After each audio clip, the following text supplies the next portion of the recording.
Good evening, everybody. I'm hoping you can all hear me. Yeah, that's better. So my name is Louise van Rhyn, and it is my absolute pleasure tonight to welcome you to the event.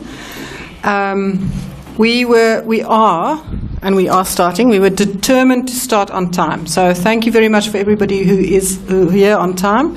There are quite a few people who are still not in the room, so we're hoping people will come in. So if you are able to leave the side chairs open.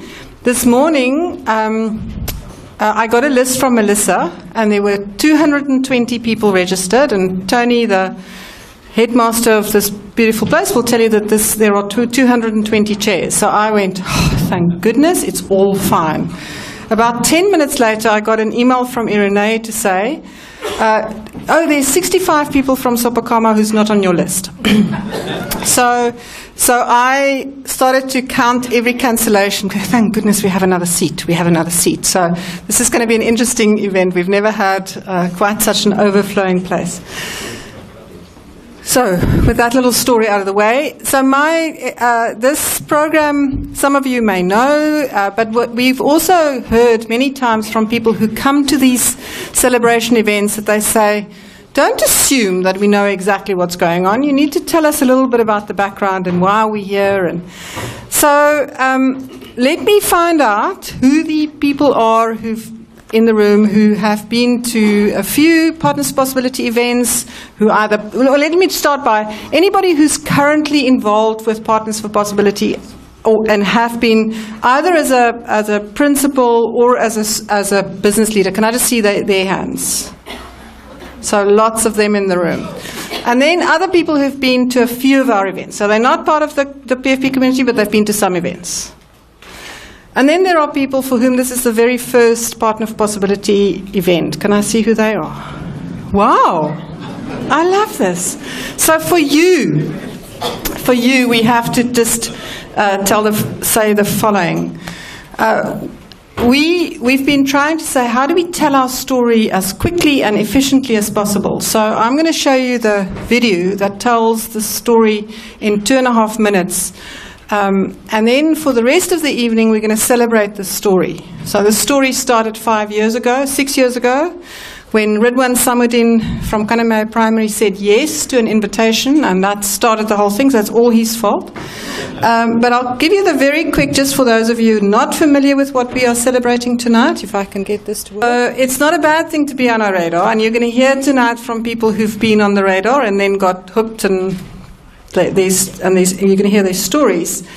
But for a long time, we've been challenged around, but does this program actually have impact?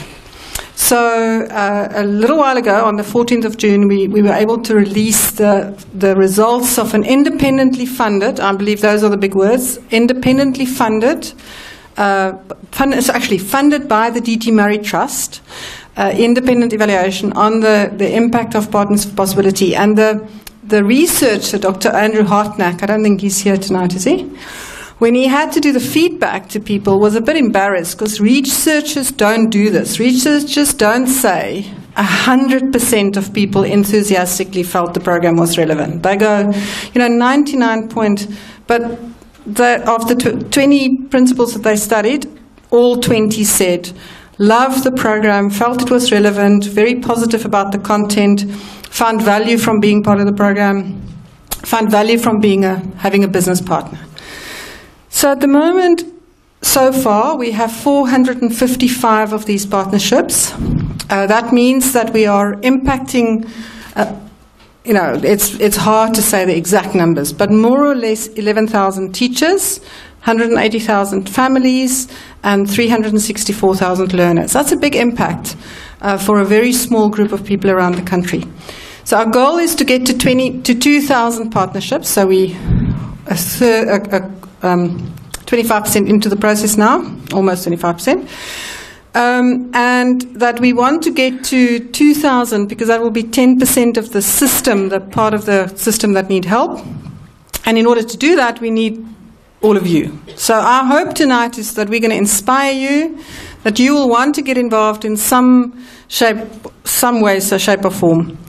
So I also know that in Johannesburg and Durban and Letsitele and Polokwane and East London and Port Elizabeth and George, there are a whole bunch of people tonight interested to know what's going to come out of this room. And the only way that they're going to know what's going to come out of this room is if you tweet. So the Twitter hashtag for tonight is PFP Celebration. Tembi, who's our social media lead in Joburg, will retweet everything that is tagged with PFP4SA. So I really want to encourage you to tweet, and hopefully we're going to trend quite quickly, because with this kind of caliber of people in the room, we're definitely going to trend. Can I quickly see who the tweeters in the room are? Because just see whether we've got a formidable army. We can make this happen, guys, if we just start now. So don't wait for another minute. You're going to hear tonight from 4 partnerships, and these 4 partnerships have different trajectories. Some of them started reasonably recently. One of the partners, you're going to hear from Red One, where it all started. You're going to hear from Andy and Bayer, who are from Drayden Street Primary. And then lastly, we're going to hear from Sopakama. So we're also going to hear from Witta and Jill, and then we're going to hear from Sopakama. And I love the fact that Tamsin is showing me that my time's up as well. Thank you, Tamsin. You're following the instructions very well. So Andy and Bayer, we're handing over to you.